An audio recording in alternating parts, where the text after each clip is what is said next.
सैयदना उमर फारूक, मेरे नबी पाक अलैहिस्सलाम ने फरमाया फरिश्ते 950 साल मेरे उमर की शान बयान करें तो खत्म नहीं हो सकती। इतना बड़ा शख्स उमर फारूक, इतना बड़ा आदमी। एक दिन ऐलान किया उमर फारूक ने, लोगों मस्जिद में आओ, बात करनी है। अमीरुल मोमिनीन का पैगाम है, सारे मस्जिद में आ जाए। खचाखच मस्जिद नबी सहाबा से भर गई। और ऐसा जब ऐलान होता था तो सहाबा दौड़ के आते थे, शायद को जंग है, शायद किसी ने हमला कर दिया है, शायद कोई नई बात है। दौड़े आए लोग, मस्जिद नबी खचाखच भर गई। सैयदना फारूक आजम रदी अल्लाह तआला अन्हु मिंबर पे बैठे। हजरत अब्दुर रहमान इब्ने औफ रदी अल्लाह तआला अन्हु फरमाते हैं कि सहाबा तजस्सुस के देख रहे हैं कि पता नहीं किसी तरफ से पैगाम नहीं आ गया, कोई काफिर हमला नहीं करने लगा, अल्लाह जाने क्या हुआ है, बड़ी परेशानी है। उमर बैठे, अल्लाह की हम्द की, नबी पाक सल्लल्लाहु अलैहि वसल्लम पर दुरूद पढ़ा और फिर उमर फारूक बोले, फरमाने लगे, मैं जब मक्के में रहता था ना तो कभी घर में कहत आ जाता था, कभी कहत आता था घर में, बकरियों के दूध खुश्क हो जाते थे, गंदम नहीं मिलती थी, पानी नहीं होता था। तो फरमाया मेरी अम्मा मुझे खाला के घर भेज देती थी। कबीला बनु मखजूम, उस कबीले में मेरी खाला की शादी हुई थी तो वो मालदार लोग थे, उनके पास ज्यादा बकरियां, ज्यादा ऊंट, ज्यादा गायें, ज्यादा खेत थे। हजरत उमर फारूक फरमाने लगे, मैं उनके घर जाता तो मेरे खालू समझ जाते कि उमर को इसलिए भेजा गया है कि कहत आ गया है। फरमाते हैं वो मुझे सवेरे बकरियां चराने ले जाते, शाम तक मैं उनकी बकरियां चराता। अमीरुल मोमिनीन उमर, एक तरफ मसला यह है कि कैसर और किसरा की दीवारें हिल रही हैं उमर के नारों से, और इधर उमर मिंबर पे बैठ के खुतबे दे रहे हैं। फरमाते हैं मैं बकरियां चराता, शाम तक खाला के घर जाके मजदूरी करता, और फरमाते हैं शाम होती तो एक मुट्ठी किशमिश मुझे देते वो। आप फरमाते हैं मैं बड़े कद वाला था, एक मुट्ठी किशमिश मिलती है, कभी एक मुट्ठी खजूरें, मैं शाम को खा के सो जाता। कई महीने यूं ही गुजरते तो मेरी अम्मा का पैगाम आता कि हालात सही हो गए, मेरे बेटे को भेज दो। ये बात कही, हजरत उमर रोने लगे और फिर कहने लगे, अब वो वक्त आया है कि लोग मुझे अमीरुल मोमिनीन उमर कह के पुकारते हैं। बस ये दो बातें की। उमर ने कहा चलो जोहर का वक्त हो गया, अजान पढ़ो, उठो नमाज पढ़े, उठो। अजान हुई, इकामत हुई, जनाबे उमर ने नमाज पढ़ाई, लोग चले गए तो सैयदना अब्दुर रहमान इब्ने औफ दयराना था जनाबे उमर से, बाजू पकड़ के कहने लगे, उमर सियाना बंदा यार तू, ये दो बातें सुनाने के लिए इतना मजमा इकट्ठा किया था, ये दो बातें कहने के लिए कि मैं खाला के घर जाके मजदूरी करता था तो एक मुट्ठी किशमिश मिलती थी, एक मुट्ठी खजूरें, ये कहने के लिए कि मैं बकरियां चराया करता था।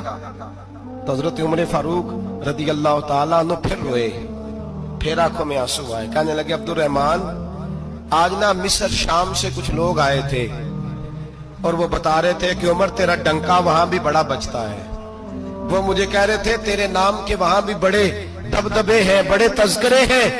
तो मेरा नफ्स मुझे कह रहा था, उमर देखा तू यहां बैठा है और वहां तेरे नाम का शोर हो रहा है, मुझे इसने बड़ा किया है। तो मैंने आज मुस्तफा के सारे गुलाम इकट्ठे करके अपनी औकात बता दी है।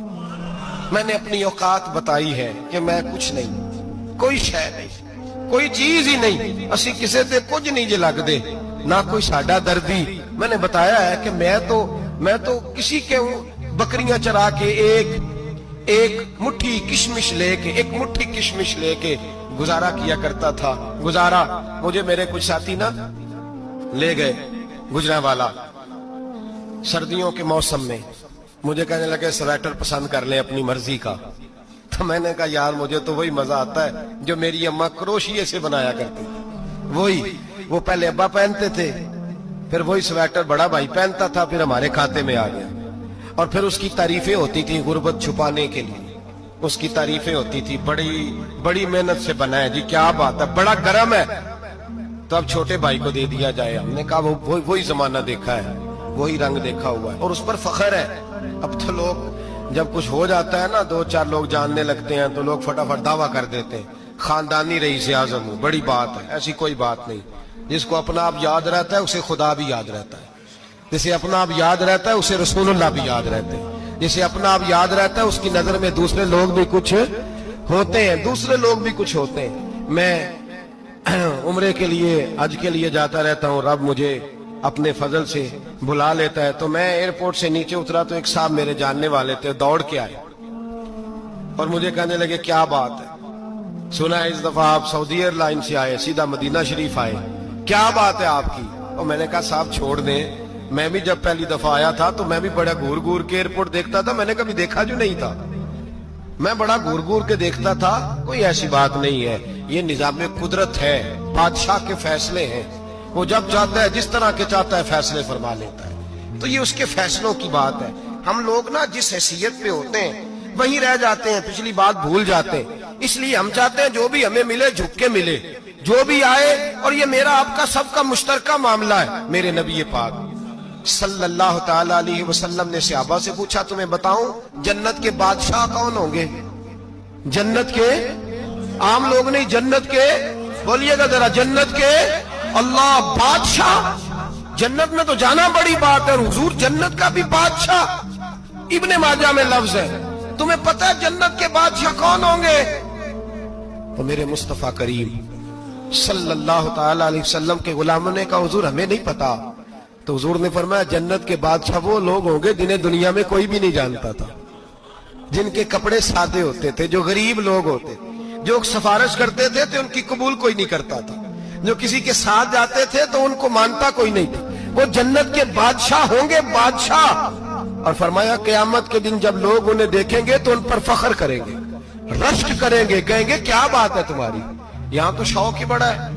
غریبوں نے بھی پوسٹر بنائے ہوئے ہیں, ڈاکوؤں, لٹیروں, چوروں کی تصویروں کے ساتھ لگوائے ہوئے, اپنے آپ کو بڑا کرنے کے لیے. آجزی اختیار کریں, آجزی اختیار کریں, اپنے آپ کو مٹانے کی کوشش کریں. رب کریم کے بندے آگے بڑھ بڑھ کے اپنا آپ دکھاتے نہیں, بڑا شوق ہے, پہلے فوٹو کھچا لو, باقی باتیں بعد میں ہوں گی, پہلے ویڈیو بنا لو, باقی کچھ اور بعد میں ہوگا.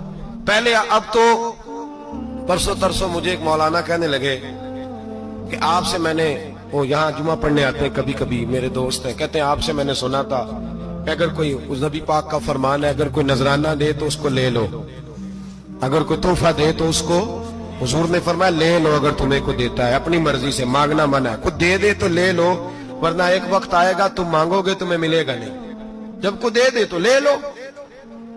کہنے لگے آپ نے کہا تھا کو دے دے, تو اس وقت سے میں, کوئی سوٹ دیتا ہے مجھے میری مسجد کا نمازی تو میں لے لیتا ہوں, کوئی مجھے کوئی اور شے دیتا ہے تو میں آپ سے سن کے, تو اگر میری مسجد کا نمازی سوٹ پکڑاتے ساتھ فوٹو بھی کھینچے تو پھر میرے لیے کیا حکم ہے, وہ خوشبو کی ڈبی دیتے ہوئے ساتھ فوٹو بھی کھینچے, پھر میرے لیے کیا حکم ہے. کہنے لگے رمضان میں یہ حال ہوا ہے کہ لوگ کپڑے دے رہے تھے اور فوٹو کھینچ رہے تھے, کیا چکر ہے, کہاں چلے گیا.